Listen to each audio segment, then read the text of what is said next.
السلام عليكم ورحمة الله.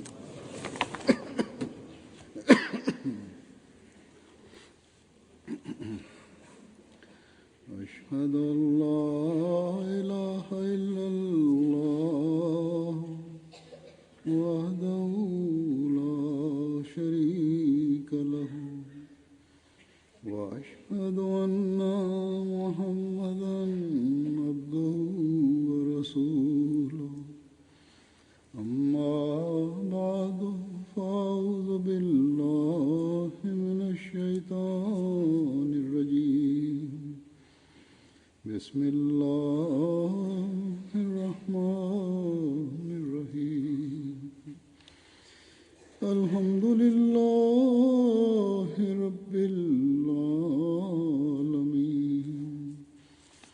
الرحمن الرحيم مالك يوم الدين إياك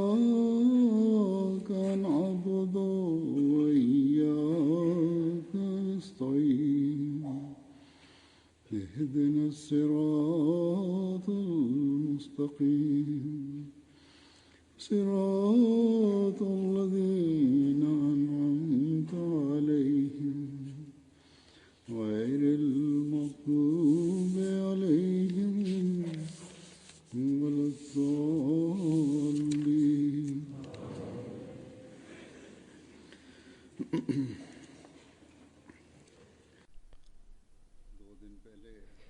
Dy ditë para ka qenë data 23 mars, e cila ka rëndësi të madhe në xhamatin Ahmedia. Sepse në këtë datë Zoti i Madhërisëm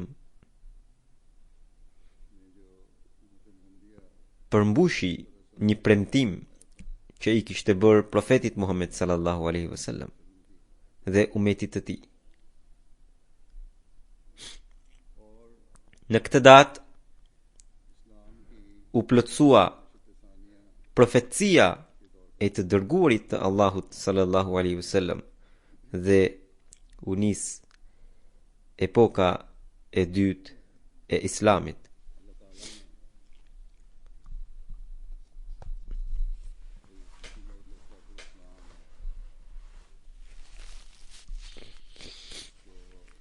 Pra, pikrisht me këtë datë, Allahu i Madhërisëm e porositi Hazret Mirza Ghulam Ahmedin a.s. që të njoftonte se ai është Mesihu i premtuar dhe Imam Mehdiu, i cili do t'i tregonte botës argumente të ekzistencës së Zotit të gjallë e të vetëm. Do të bënte Islamin që të triumfoje mbi të gjitha fetë e tjera. Duke provuar se ai është feja më e përsosur dhe gjithashtu do të mbushte zemrat e njerëzve me dashurinë ndaj profetit të fundit Hazret Muhammedit sallallahu alaihi wasallam.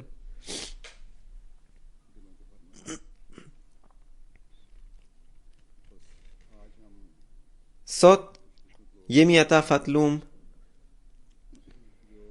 që bëjmë pjesë në xhamatin e Mesihut të premtuar.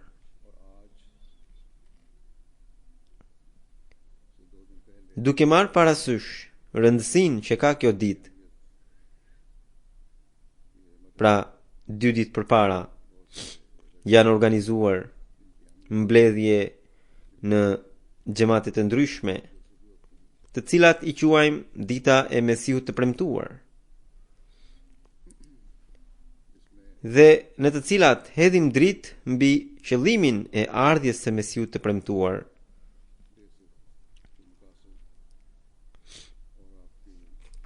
mbi themelimin e xhamatit të tij dhe mbi rëndësinë që ka kjo ditë.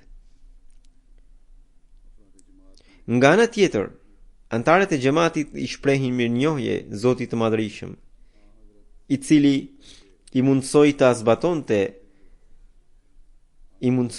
zbatonin porosinë e profetit Muhammed sallallahu alaihi wasallam, duke pranuar Mesihun e premtuar dhe Imam Mehdiun e tij dhe duke ja dërguar selamin e tij.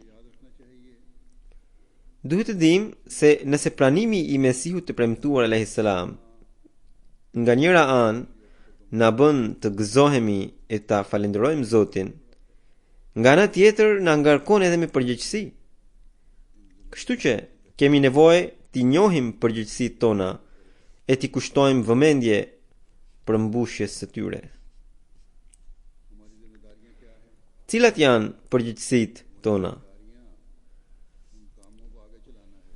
Përgjegjësitë tona janë t'i çojmë përpara misionet me të cilat erdhi Hazrat Mesihu i premtuar alayhis salam. Vetëm atëherë do të mund të jemi ndër ata të cilët do të ndërtojnë një tokë dhe qiell të ri.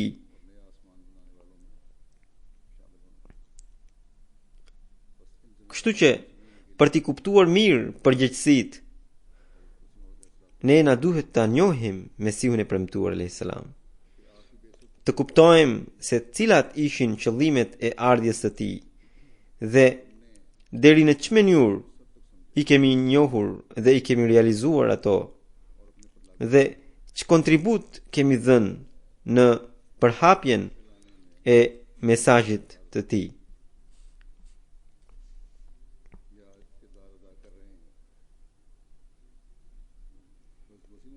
Hazrat Mesihu premtuar alayhis salam në një libër thot: detyra që më ka ngarkuar Zoti mua është që të largoj keqkuptimin e krijuar në lidhjen midis Zotit dhe robërve të tij dhe ta rivendos lidhjen e dashurisë dhe të sinqeritetit. Së dyti, nëpërmjet përhapjes së të vërtetës, t'u jap fund luftrave fetare dhe të themelojë pajtimin. Së treti, t'i tregoj botës të vërtetat fisnike të besimit, të cilat janë bërë të fshehura. Së katërti, t'i tregoj spiritualitetin me shembull i cili ka shkuar poshtë errësirave të ndërgjegjes njerëzore. Së pesti, fuqitë e Zotit që hynë në qenje njerëzore dhe shfaqen përmes përqendrimit dhe lutjes, t'ia tregojë botës në mënyrë reale dhe jo thjesht me fjalë. Dhe më e rëndësishmja se çdo gjë tjetër është që të mbjellë bimen e njëshmërisë së Zotit të njerëzit, njëshmëri e cila të jetë e ndritur dhe e pastër nga çdo lloj shirku. E gjithë kjo nuk do të bëhet me forcën time, por me forcën e atij Zoti, që është Zoti i qiellit dhe i tokës. Në këtë citat, Hazrat Mesihu premtuar alayhis salam ka përmendur shkurtimisht 7 pika themelore, të cilat njëherësh janë nevoja e kohës. Derisa ai tha se Zoti i Madhërisëm e ka dërguar për këtë punë, do të thotë se pasuesit e tij në radhë të parë duhet i hedhin në veprim në jetën e tyre këto pika dhe pastaj t'ia tregojnë edhe botës bukurinë e Islamit dhe faktin se ai është një fe e gjallë. Andaj, detyra jonë kryesore është që të përforcojmë lidhjen tonë me Zotin e Madhërisëm edhe më shumë. Të përparojmë në dashuri e sinqeritet ndaj Zotit, ndaj të dërguarit të tij dhe ndaj fesë së tij.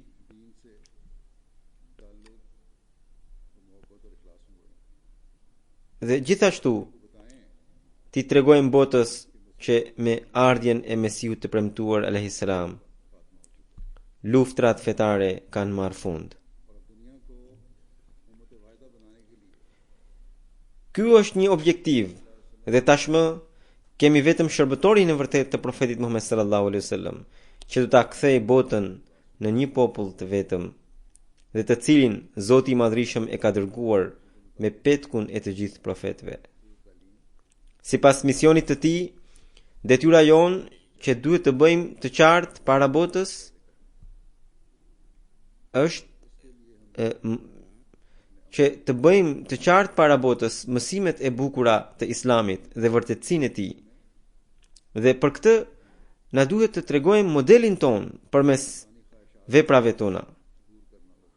Kemi nevojë të vendosim modele të përparimit në spiritualitet, duke asgjësuar dëshirat tona vetjake. Kemi nevojë t'i tregojmë botës që Zoti i Madhrishëm dëgjon lutjet njësoj si më parë. U përgjigjet të zgjedhurve të tij dhe gjithashtu u amundson kënaqësinë e zemrës, siç bënte më parë. Ne duhet i tregojmë botës që Allahu i Madhrishëm është një dhe i vetëm, dhe çdo gjë përveç tij do të asgjësohet. Është vetëm ai që ka qenë dhe është i përhershëm. Andaj shpëtimi ynë varet pikërisht duke u lidhur me Zotin e vetëm dhe të përhershëm.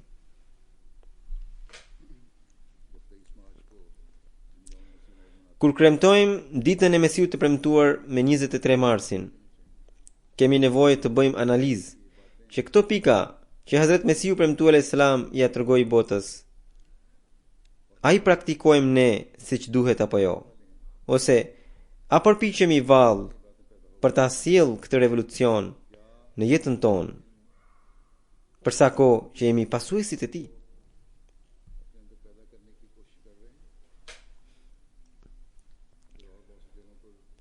Hazret Mesiu premtuar alayhis salam ka shpjeguar në libra të ndryshëm qëllimin e ardhjes së tij. Sot do t'ju paraqes disa nga citatet e tij që lidhen me këtë temë. Në një vend ai thot: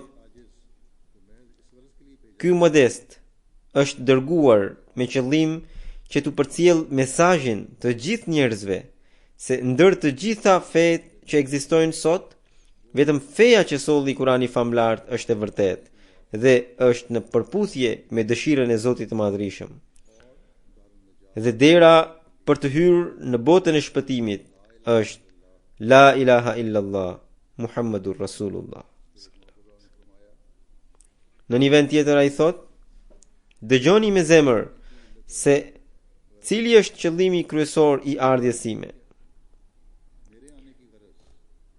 Qëllimi dhe arsyeja e ardhjes sime është vetëm rilindja dhe mbështetja e Islamit. Me këtë nuk duhet kuptuar se kam ardhur me një sheriat të ri ose kam sjell porosi të reja. Absolutisht jo. Ai që mendon një gjë të tillë, sipas meje, është krejtësisht i devijuar dhe femohues. Sheriati dhe profetizmi u vulos mbi profetin Muhammed sallallahu alaihi wasallam. Dhe nuk mund të vi më asnjë sheriat tjetër. Kurani famlart është vula e të gjithë librave. Tani më nuk mund t'i shtohet apo t'i paksohet atij asnjë pikë e presje. Po, është e vërtet që ndikimi dhe bekimet e profetit Muhammed sallallahu alaihi wasallam dhe fryti i udhëzimit dhe mësimet të Kuranit famlart nuk kanë përfunduar. Ato janë të freskëta në çdo kohë dhe si dëshmi e këtyre bekimeve, Zoti i Madhrishëm më ka dërguar mua. Se në çfarë gjendje është Islami sot, nuk është e fshehtë për askënd. Është pranuar nga të gjithë se muslimanët janë pleksur në çdo lloj dobësie dhe rënje. Gjuhët i kanë të shëndosha, por zemrat nuk i kanë.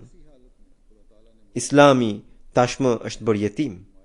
Në këtë situatë, Zoti i Madhrishëm më ka dërguar mua, gjë që ka bërë në përputhje me premtimin e tij, që unë ta mbështes dhe ta udhëheq atë, pra Islamin, sepse vetë Zoti i Madhërisëm ka premtuar: Inna nahnu nazzalna dhikra wa inna lahu lahafizun. Sigurisht ne e kemi zbritur këtë këshill dhe ne do ta mbrojmë atë.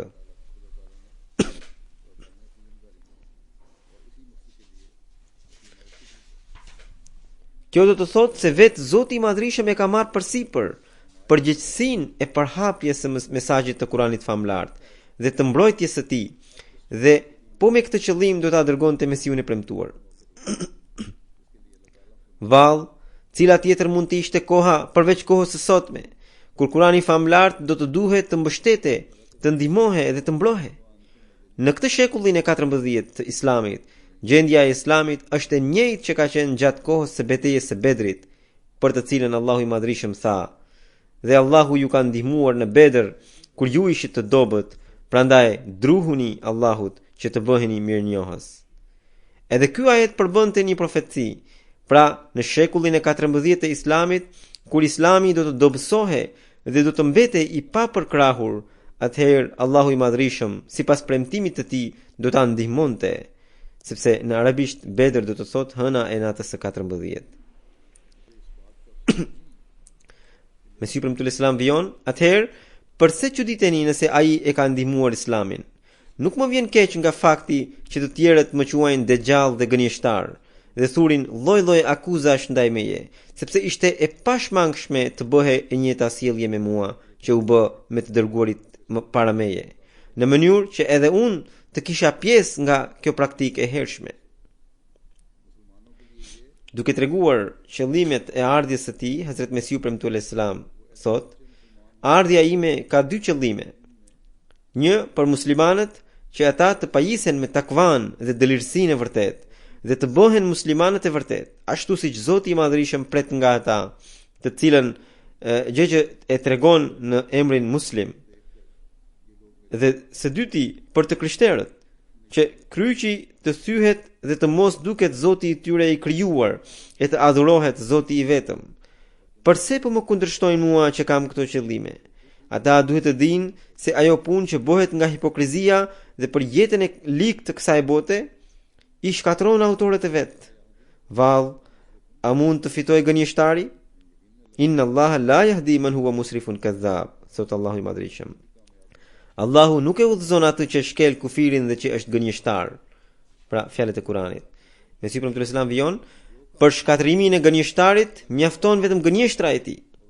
Por një punë që bëhet për të shfaqur madhështinë e Zotit të Madhërisëm dhe bekimet e të dërguarit të tij, dhe që është nisur vetë nga dora e Zotit, atë e mbrojnë engjëjt e tij. Kush mund të jetë që mund t'i pengojë ata? Mbajini mend, nëse xhamati im është vetëm një batakçillëk, nuk do t'i mbetet as name as nishan. Por nëse ai është nga Zoti i Madhërisëm dhe padyshim që është prej tij, edhe sikur ta kundërshtojë gjithë bota, ai do të përhapet, do të lulëzojë dhe engjëjt do ta mbrojnë atë, inshallah. Nëse nuk do të kem asnjë njeri me mua dhe askush nuk do të më ndihmojë, prapse besoje me bindje se ky xhamat do të korrë sukses. Nuk shqetësohem nga kundërshtimet, sepse ato i konsideroj pjesë të pandashme të përparimit të xhamatit tim. Asnjëherë nuk ndodhi që të ketë ardhur ndonjë i dërguar dhe kalif i Zotit të Madhërisëm dhe njerëzit ta kenë pranuar me qetësi. Sa e çuditshme është bota, sado i pastër dhe i dëlir të jetë njeriu, të tjerët nuk do të pushojnë duke thurur akuza kundër tij. Sot kanë kaluar 127 vite dhe ne vazhdimisht shohim që mbështetja e Zotit të Madhërisëm është me Mesiun e premtuar alayhis salam. Ky xhamat me bekimin e Zotit po përparon. Prandaj është detyra jonë që të sjellim ndryshime të pastra në jetën tonë dhe të paraqesim veten si ndihmtar për përmbushjen e qëllimeve të ardhjes së Mesiut të premtuar alayhis salam. Në të kundërt, ai e tha se ai nuk ka nevojë për askënd nga ne. Zoti vetë do ta ndihmojë atë përmes engjëve të tij dhe do ta bëjë xhamatin e tij të përparojë dhe ai po e bën këtë.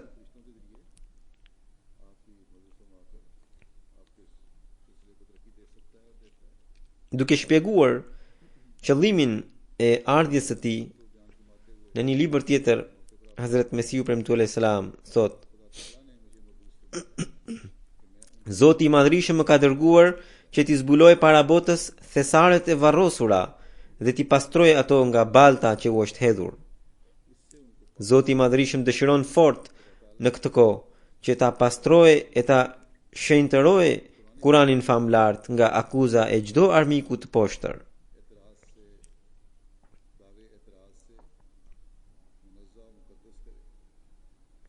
Çfarë budallëku do të ishte që kundërshtarët që po na sulmojnë përmes penës, ne të kacafyteshim fizikisht me ta? Unë po ju them shumë qartë.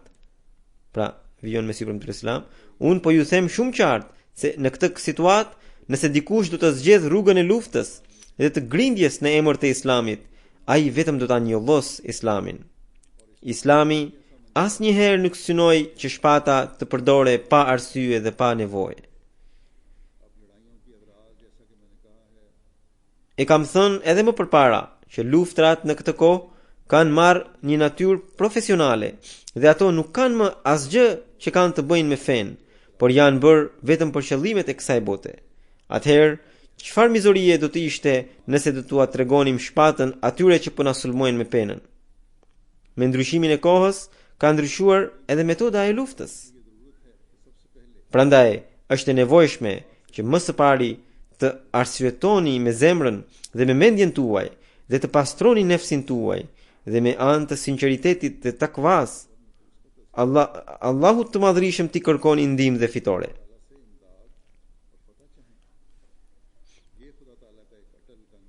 Hazrat Mesiu ibn Islam vijon, ky është një ligj dhe parim i pandryshueshëm i Zotit të Madhrishëm. Nëse muslimanët dëshirojnë të kenë fitore në këtë duel vetëm përmes fjalëve dhe bisedave, kjo nuk është e mundur. Allahu i Madhrishëm nuk i do fjalët dhe bisedat bosh, por e do takvan, pra druajtjen e vërtet, dhe atij i pëlqen dëlirësia e vërtet, siç e thot në Kuranin famlart. Sigurisht, Allahu është me ata që kanë druajtje dhe që janë mirëbërës. Inna Allaha ma'a alladhina taqaw walladhina hum muhsinun. Pra, është pikërisht takvaja ajo që duhet ta përvetësojmë dhe me anë të saj t'i tregojmë botës mësimet e vërteta të Islamit. Edhe muslimanëve të tjerë duhet t'u tregojmë se përhapja e Islamit është e kushtëzuar me takvan. Dhe në vend që të përparojnë në mizori e barbari, ta krijojnë takva në veten e tyre. Këto sulme që bëhen në emër të Islamit, realisht, jo se po e ndihmojnë Islamin, por përkundrazi e njollosin. Vrasja e të pafajshmëve tërheq mospëlqimin e Zotit të Madhrishëm. Ditët e fundit janë vrarë 10 njerëz të pafajshëm në Belgjik dhe qindra të tjerë janë plagosur. Autorët e krimeve të tilla asnjëherë nuk mund të fitojnë pëlqimin e Zotit. Prandaj në këtë kohë Hazrat Mesiu premtuar selam haptas e kishte thënë se luftrat dhe betejat tashmë janë të ndaluara. Në këtë kohë askush nuk mund të thotë se nuk e ka marrë dot këtë mesazh, sepse çdo kush e di se ky është mesazhi i Hazrat Mesiut të premtuar selam dhe është një mesazh shumë i qartë. Zoti u dhënë mend atyre që bëjnë mizori në emër të besimit, që shkaktojnë gjakderdhje duke e quajtur veten musliman, të cilët qofshin qeveri, qofshin grupe të ndryshme. Zoti i bëft që ta dëgjojnë zërin e imamit të kohës dhe të heqin dorë nga mizorit dhe ta përdorin armën e vërtet që Zoti i ka dhuruar Mesiut të premtuar selam në këtë kohë. Hazrat Mesiu premtuar selam thot: binduni se nevoja e kohës nuk është shpata, por pena.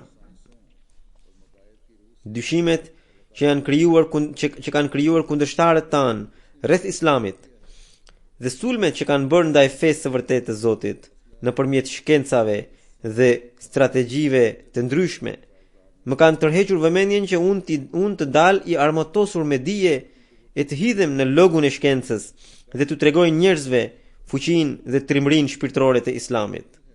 Si mund të isha unë i aftë për këtë betejë? Ky është vetëm bekim dhe mirësi shumë e madhe e Allahut të Madhërisëm, që dëshiron ta shfaqë nderin e fesë së tij përmes një njeriu kaq të dobët si unë.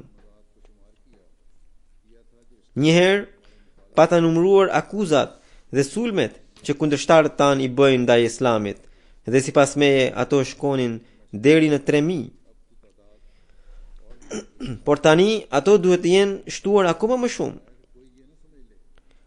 Le të mos kuptojë ndokush që Islami u bazua ka në gjërat kaq të dobta, sa që mund të ngrihen 3000 akuza kundër tij. Jo, në asnjë mënyrë nuk është e vërtetë kjo.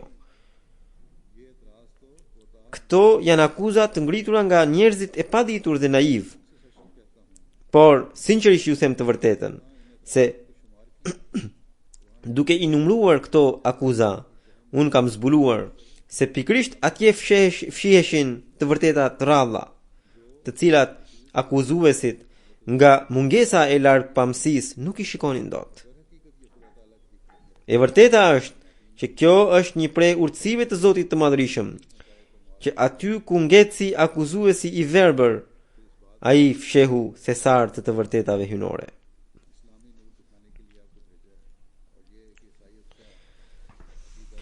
Duke treguar se Allahu i Madhërisëm e ka dërguar që t'i tregonte botës dritën islame dhe gabimin e doktrinës së krishterë, Hazret Mesihu premtuar selam thot: këta, pra të krishterët, po i bien daullës që vete e morën në qafë. Çfarë tjetër mund të shkruajmë rreth doktrinave të tyre? E vërteta është ajo që solli Islami dhe Zoti mua më ka dërguar që t'ua tregoj dritën islame atyre që janë kërkimtar të së vërtetës. E vërteta është që Zoti është një dhe i vetëm. Madje unë besoj se edhe sikur të mos zbriteshin as Ungjit, as Kurani famlart dhe as librat e profetëve të tjerë, kishte mjaft prova për njëshmërinë e Zotit, sepse shenjat e saj gjenden që në natyrën e njeriut. Të thuash se Zoti ka bir, është njësoj të besosh në vdekjen e Zotit, sepse biri vjen që të mbetet si përkujtim i të atit. Tani, nëse Mesihu qenka i biri i Zotit, lind pyetja se a mos vallë Zotit do t'i vijë vdekja? Shkurt, të krishterët në doktrinat e tyre nuk e vlerësuan as madhështinë e Zotit dhe as aftësitë njerëzore, dhe besuan në të tilla gjëra që nuk mbështeten nga drita hyjnore. Nuk mund të gjesh qoftë një të krishter që të tregonte mrekulli dhe të provonte besimin e vet me anë të shenjave që duhet të ketë një besimtar. Kjo e përsi dhe kjo krenari është pjesë e Islamit, sepse në çdo epokë Zoti ka dërguar shenja mbështetëse për të. Kështu, ai nuk e ka privuar as këtë epokë nga kjo gjë. Ai më ka dërguar mua pikërisht për këtë qëllim, që ta shfaq vërtetësinë e Islamit me anë të shenjave mbështetëse që janë veçantia e Islamit. I bekuar është ai që vjen me zemër të sinqiltër tek unë dhe për të marrë të vërtetën.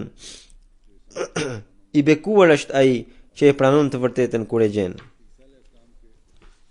Hazrat Mesihu premtuar selam ka hedhur poshtë edhe doktrinat e gabuara që kanë hyrë tek muslimanët, njëra prej të cilave është besimi i tyre se Hazrat Isai alayhis salam është ende i gjallë në qiell. Ai tha se Zoti i Madhërisëm e ka dërguar që t'u zbulojë muslimanëve pavërtetësinë e kësaj doktrine dhe ta heq atë nga rrënjët, doktrinë të cilën e kanë marrë nga të krishterët. Hazrat Mesihu premtuar selam thot: Kurani famlart e përmend shumë qartë dhe me argumente shpëtimin e Hazrat Isait alayhis salam nga kryqëzimi. Por mjerisht, në 10 shekujt e fundit, kur Islami u përball me një mori sfidash, i ushtua edhe problemi në fjalë, dhe e vërteta që ka thënë Kurani u mbulua nga errësira dhe muslimanët fatkeqësisht e ngulitën besimin se Hazrat Mesihu u ngjit në qiell i gjallë dhe se do të zbres prej atje pak para kiametit. Zoti i Madhërisht mua më ka dërguar në këtë shekullin e 14 në mënyrë që t'i largojë gabimet që u krijuan brenda muslimanëve, t'i tregojë botës realitetin e Islamit, t'u përgjigjem akuzave ndaj Islamit, të cilat vijnë nga jashtë gjirit të muslimanëve dhe t'u zbulojë realitetin e feve të reme. Kam ardhur të trajtoj në mënyrë të veçantë fenë e kryqit dhe doktrinat e saj të gabuara, të cilat janë mjaft të dëmshme për spiritualitetin e njeriut dhe për zhvillimin e tij. Duke treguar kohën në të cilën Mesihu premtuar Islam duhet të vinte, ai thot: shtrohet pyetja, çfarë nevoje ka që të vinte Mesihu në këtë kohë? Edhe sikur t'i lëm arsyet dhe nevojat e tjera, na mjafton vetëm profecia që umeti i Muhamedit sallallahu alaihi wasallam do t'i përngjajë umetit të Musait alayhis salam. Hazrat Mesihu alayhis salam erdhi në shekullin e 14 pas Hazrat Musait alayhis salam. Kështu që unë paraqes një argument që është ai i ngjashmërisë. Por ata që thonë, jo, vetë Mesihu duhet të vijë sërish, edhe ata duhet të japin ndonjë argument. Nëse nuk munden dhe patjetër që nuk do të munden, pse thonë gjërat që cilësohen si risit në fe? Ruhuni nga risit, sepse ato janë rrugët e shkatërimit. Hebrejt morën zemrimin e Zotit pikërisht sepse ata e mohuan një të dërguar të Zotit dhe pengesa që i shtyu në mohim ishte pikërisht fakti se ata e kërkonin metaforën të realizohej fizikisht. Rrjedhimisht, ata u quajtën popull që tërhoqi zemrimin e Zotit. Mesihu premtuar Islam vijon, e njëjta është situata me të cilën muslimanët po përballen sot. Më vjen keq për muslimanët, sepse ata e kanë përpara shembullin e hebrejve dhe në namazet e 5 vakteve ata luten duke recituar fjalët ghairil maghdubi alehim, mos në shpjer në rrugën e atyre që tërhoqën zemrimin, dhe e pranojnë me ujdit të plot se ky ajet u referohet hebrejve, por prap se prap rrugën e atyre po e ndjekin. Një çështje që ka pasur të njëjtën lëndë, u zgjidh nga një profet në të kaluarën. Përse atëherë e sjellin Mesihun nga qielli, në kundërshtim të zgjidhjes së dhënë? Vetë Mesihu dha vendimin për çështjen e Elias dhe provoi që ardhja e dytë e tij do të thoshte ardhje në formën e një personi tjetër dhe se në formën e Elias kishte ardhur Jahja. Por prap se prap muslimanët nuk duan të qetësohen, gjërsa të tërheqin Mesihun nga qielli. Por unë u them, lutuni ju dhe të gjithë ndihmësit tuaj që Mesihu të zbres prej qiellit dhe shikojeni atëherë në zbret ai apo jo. Po ju them me bindje të plot, edhe sikur të shani kokën gjatë gjithë jetës dhe juve t'ju rrafshohen hundet duke bërë lutje të tilla, ai prap nuk do të zbres nga qielli, sepse ka ardhur ai që do të vinte. Sikur ta kuptonin muslimanët këtë të vërtetë. Dhe në vend që ta kundërshtojnë të dërguarin e Zotit të Madhërisëm, të bashkohen atij dhe të përhapin mësimet e vërteta të Islamit duke vendosur drejtësi dhe paqe në çdo nivel të shoqërisë. Muslimanët kanë nevojë të shërbejnë Islamit, duke treguar fytyrën e vërtetë të tij të bukur para kundërshtarëve të tyre dhe para femohuesve. Në një nga shkrimet e tij, Hazrat Mesihu premtuar Islam paraqes 4 shenja të vërtetësisë së tij. Ai thot: shenja e parë është ajo e njohjes së gjuhës arabe, të cilën e ka marrë atëherë kur Muhammed Hussein Batalvi shkroi se unë nuk di të kam asnjë fjalë të gjuhës arabe. Ndërkohë, asnjëherë nuk kisha deklaruar se unë di ndonjë fjalë të gjuhës arabe. Ata që merren me morfologjinë dhe sintaksën e gjuhës arabe e din shumë mirë se sa e vështirë është kjo punë dhe ata arrin ta përvetësojnë këtë art. Molvi Abdul Karim Sahibi më ka parë që nga fillimi se si Zoti i Madhërisht më ndihmonte përmes mrekullisë së tij. Pengesa më e madhe vjen atëherë kur nuk gjen fjalë të përshtatshme nga gjuha popullore. Atëherë Zoti i Madhërisht ma dërgon fjalën e duhur. Është e lehtë të shkruash në gjuhën e re dhe artificiale, por po aq e vështirë të shkruash në gjuhën popullore. Përveç kësaj, i kam botuar librat duke sfiduar përmes njoftimeve se kundërshtarët e mi, nëse do të arrijnë të shkruajnë komentim të tillë të Kuranit po në gjuhën arabe, edhe sikur u duhet të marrin ndihmë nga të tjerët, le ta shkruajnë dhe në këmbim do t'u jap një çmim të lartë.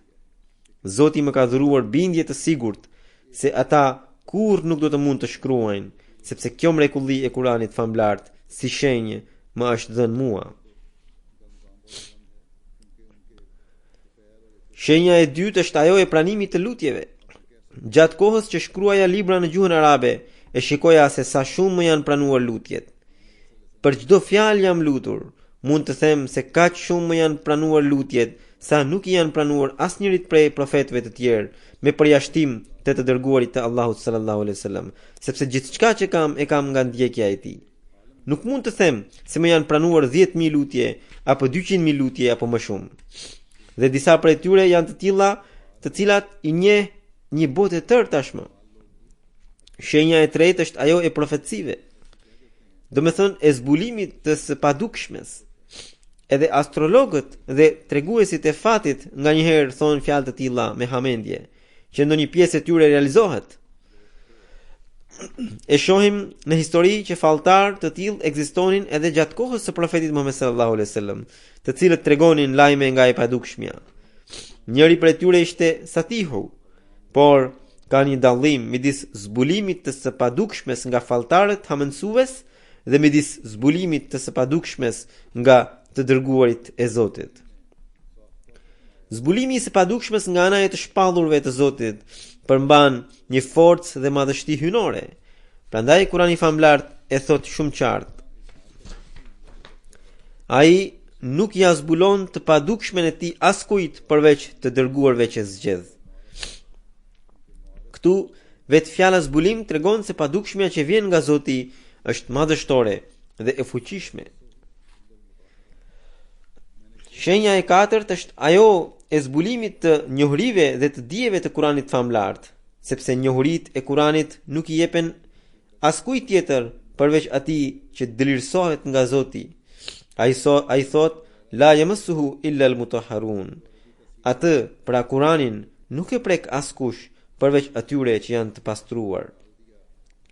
Shumë herë kam sfiduar që edhe kundërshtarët e mi të shkruajnë komentim të një sureje të caktuar. Edhe unë do të shkruaj komentim asaj sureje dhe kështu të ballafaqohemi, por deri më tani askush nuk erdhi. Kështu që këto janë 4 shenja që mua më janë dhënë në veçanti për të provuar vërtetësinë time.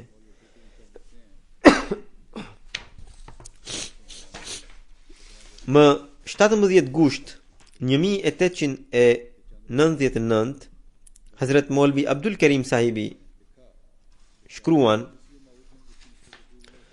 para disa ditësh një njeri nga Bareli i shkroi letër Hazrat Mesiu të premtuar në Islam, duke e pyetur nëse ai ishte apo jo i njëjti Mesi i premtuar për të cilin i dërguari Allahu sallallahu alaihi wasallam ka parashikuar në hadithet e tij.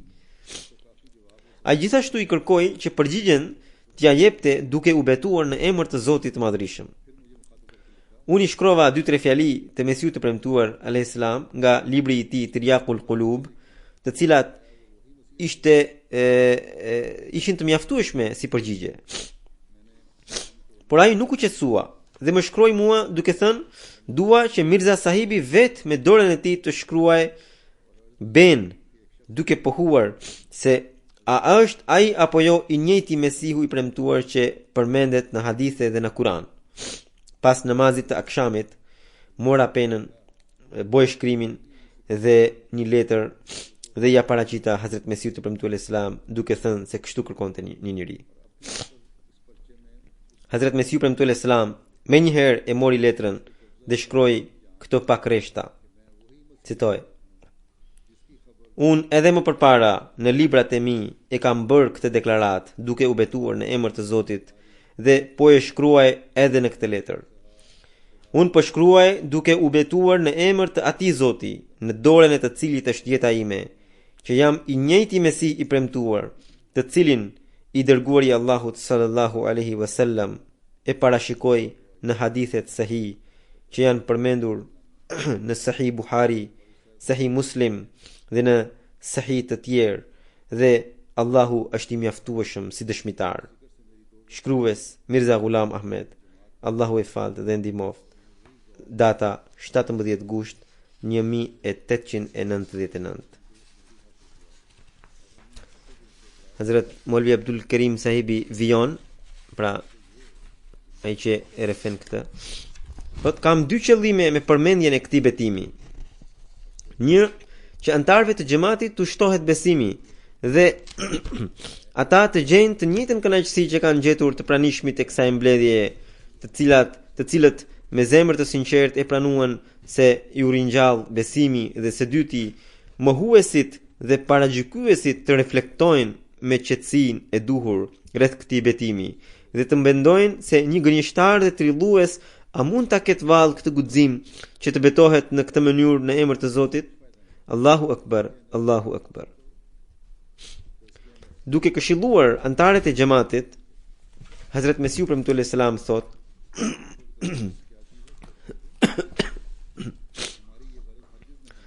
Nuk dua që të mësoni si papagall disa fjalë përmendsh të betit, sepse kjo nuk sjell asnjë dobi. Fitoni dijen për të pastruar nefsin dhe pastaj aplikojeni atë mbi vete.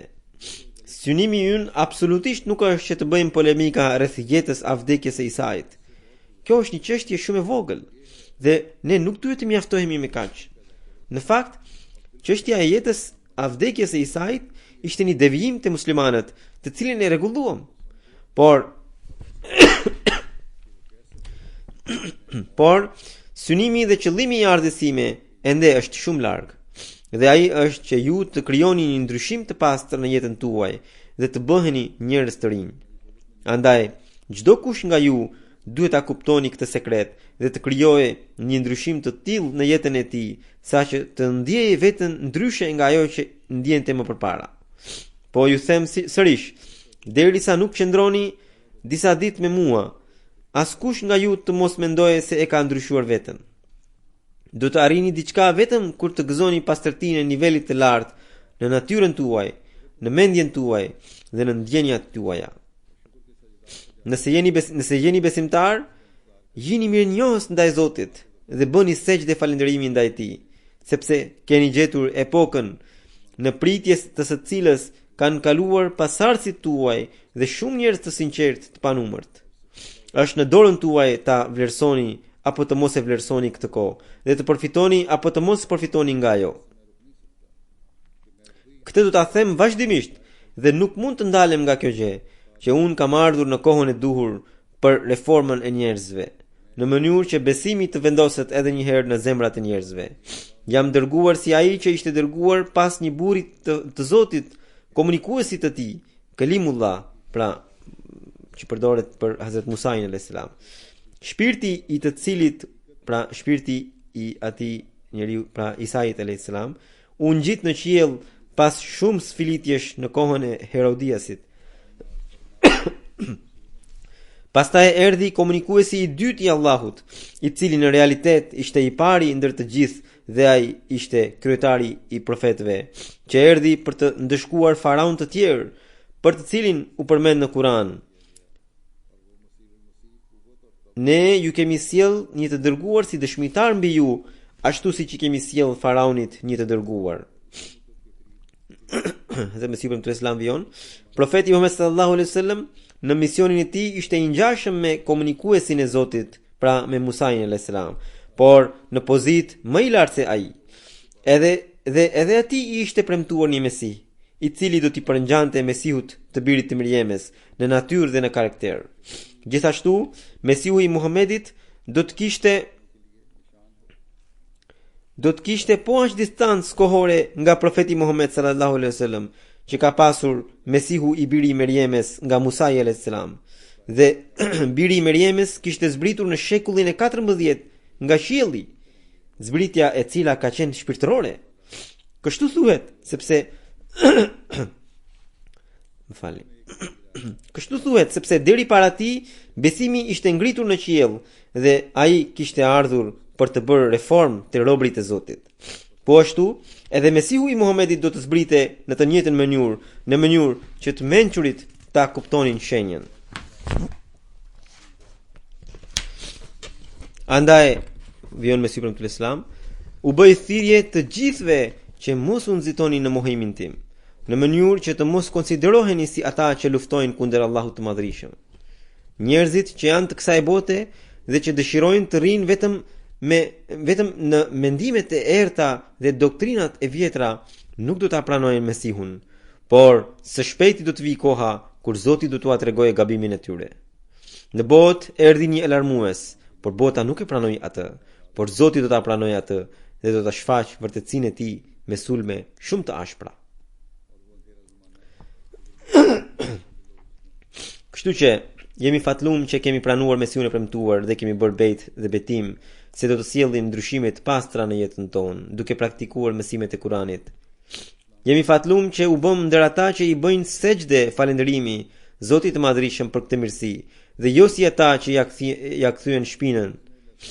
Ky është bekim dhe mirësi e Zotit të Madhërisëm mbi ne, që ai na krijoi në epokën e Mesihut të premtuar, dhe kur filloi epoka e dytë e Islamit, një epokë që kanë pritur njerëz të sinqertë të panumërt dhe prap nuk e gjetën.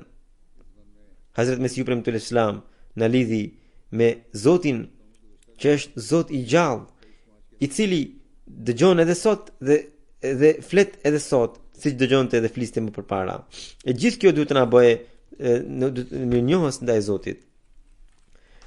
Ditët e fundit njerëzit këmbenin mesazhe në WhatsApp duke uruar njëri tjetrit për ditën e Mesihut të premtuar.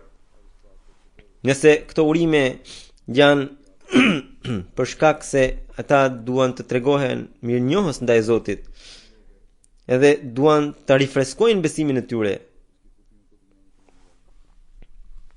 dhe duan të marrin një vendim që do t'i përhapin mësimet e Mesihut premtuar Islam në anën mban botës, atëherë këto urime nuk kanë asgjë të keqe, nuk janë ndonjë risi. Por çuditem nga një zotëri i cili shkroi një letër të gjatë me fjalë të ashpra duke i ndaluar njerëzit që uronin njëri tjetrin. Çuditem nga kjo zotëri, të cilin mendoj se është një njeri i ditur dhe që e kupton edhe sistemin e xhamatit. Si mundet që xhamati të ketë risi në këtë mënyrë, të sjellë risi në këtë mënyrë? Muslimanët e tjerë kanë sjellë risi sepse ta nuk kanë kalifat, por xhamati ka kalifatin e Mesihut premtuar selam. Sa herë që do të vihet re që xhamati ka filluar të krijojë risi, atëherë kalifati i vërtet vetë do ta ndalojë atë. Duhet të shikoni. Ai zotëri duhet të ketë parasysh që ai nuk duhet të paragjykojë dëshirat e njerëzve. Njerëzit mund të kenë uruar me dëshirë të pastër. Pra, zotëria në fjalë duhet qëndronte mbrapa mburojjes së kalifatit. Mos tentoni të hedhni hapa përpara hapave të kalifit të kohës. Nëse do bëni një gjë të tillë, do të rrëzoheni. Vetë në një mendim tuaj që krijoni nga mendimet tuaja, nga pikpamjet tuaja, mos jam punoni xhamatit. Por nëse keni ndonjë rezervë, ndonjë gjë, shkruajini kalifit të kohës. Edhe ai pastaj me sistemin e xhamatit do t'ia tregojë xhamatit. Do të tregoj një shembull, edhe pse nuk është për një gabim të madh, por Mesihu premtuar Islam ka një koment mbi të. dikush e pyeti rreth një risisë që njerëzit falin një namaz Gjuman e fundit të Ramazanit, edhe atë e quajnë si namaz që i shlyen të gjitha namazet që nuk i kanë falur më parë në jetën e tyre. Edhe Mesihu premtuar Islam ju përgjigj që nëse falsi e fal këtë namaz duke synuar se nuk kam nevojë të fal namazet e tjera, vetëm mjafton ky namaz, atëherë patjetër që ky nuk është e drejtë. Por nga ana tjetër, nuk e ndalojmë dot atë njerëz sepse ai në fundit namazin e fal. Më kujtohet, thot Mesihu premtuar Islam, një ngjarje e Hazrat Aliut, kur Hazrat Aliu pa një njeri duke falur në një kohë gjë të përshtatshme. Edhe dikush i tha Hazrat Aliut, pse nuk e pengoni këtë njeri? E Hazrat Aliu recitoi ajetin e Kuranit, Abdan ara'aita alladhi yanha 'abdan idha salla. A ke parë atë njeri që pengon dikë tjetër duke gjatë faljes së namazit? Pra Hazrat Aliu, i cili kishte të gjitha kompetencat për të dhënë fatwa dhe vendim, ai druhet dhe nuk e pengon. Edhe Mesihu premtuar Islam thotë që kështu që edhe ju keni frikë të mos përfshiheni në këtë alarmim. Kështu që edhe zotëria në fjalë duhet të di që Mesihu premtuar Islam ishte kaq i kujdesshëm në ndalimin e gjërave të tilla. Nëse ai ka rezerva, nëse donte të t'i pengonte njerëzit, atëherë ai duhet t'i shkruaj kalifit dhe kalifi ka përgjegjësinë që të bëjë një gjë të tillë. Allahu na mundsof që të kuptojmë qëllimin e pas namazeve do të udhëheq 3 gjenaze, 2 janë të pranishme, një tjetër është gaib. Gjenazja e parë është e zonjës Mahmuda Sadi, e cila ishte bashortja e Muslihuddin Sadi sahibit. Ajo ka ndruar jetë më 22 mars në moshën 94 vjeçare, në lillahi wa inna ilaihi rajiun. Muslihuddin Sadi sahibi gjithashtu ka ndruar jetë në vitin 1965, edhe e ndjera ka kaluar jetën si e ve për plot 41 vjet. Por ka kaluar jetën me shumë durim. Një djali i saj, pra i së ndjerës, ka shërbyer në zyrën e sekretarit personal të kalifit të tretë, si zëvendës sekretari personal i tij. Ndërsa një tjetër djalë që është këtu, Jalaluddin Akbar, që shërben si zëvendës sekretari i Ziafetit. E ndjera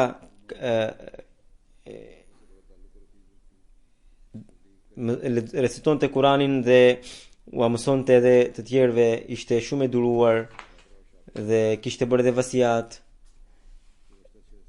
Ishte shumë e smur ditët e fundit. Allahu ja ngrit nivelet në xhenet dhe pasardhësit e saj i bëft që të ndjekin hapat e saj. Gjenazja e dytë është e Nuruddin Chirag sahibit, i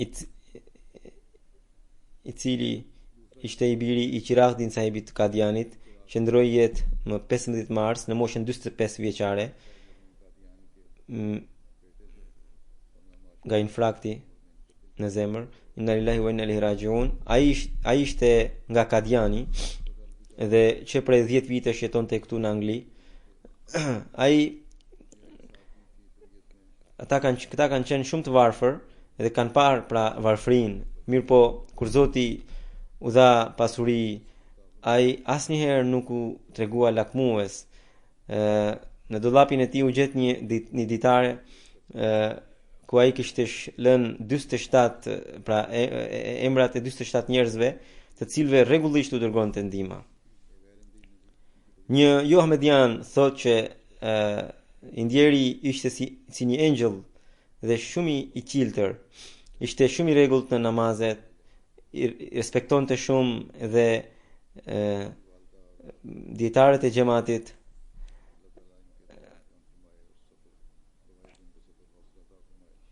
nëna e tij që është ende e gjallë, Zoti i dhënë durim. Gjanazja e tretë që është gaib është e Sayyida Mubaraka Begum sahibës, bashortës Abdul Bari sahibit nga Bengali, e cila ndroi jetë më 20 mars në moshën 83 vjeçare. Inna lillahi wa inna ilaihi rajiun. Ajo ishte e smur nga disa ditë. Ajo lindi në Bihar të Indisë dhe babai i saj e kishte pranuar xhamatin në moshën 15 vjeçare në kohën e kalifit të dytë. Pastaj kur e martoi vajzën me Abdul Bari sahibin, ata kaluan në Pakistanin lindor, pra në Bangladeshin e sotëm, dhe në vitin 1946 ata bën bejt në dorën e Hazrat Kalifit të dytë. Më pas ata u transferuan në Rabwa, edhe pse në Bengal ata pra në Bangladesh ata kishin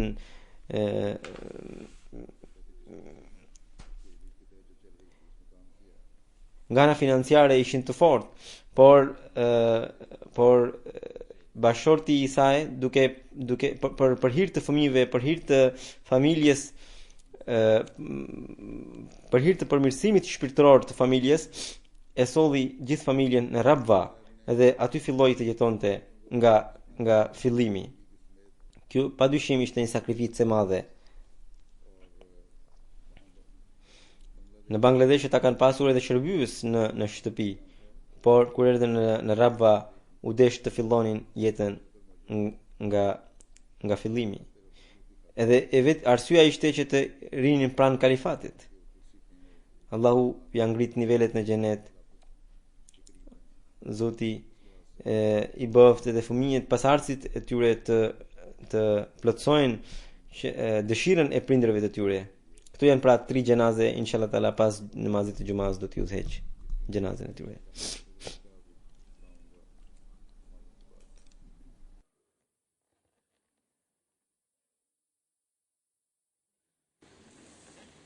Alhamdulillah, nahmaduhu wa nasta'inuhu wa nastaghfiruhu wa nu'minu bihi wa natawakkalu alayhi wa na'udhu billahi min shururi anfusina wa min sayyiati a'malina.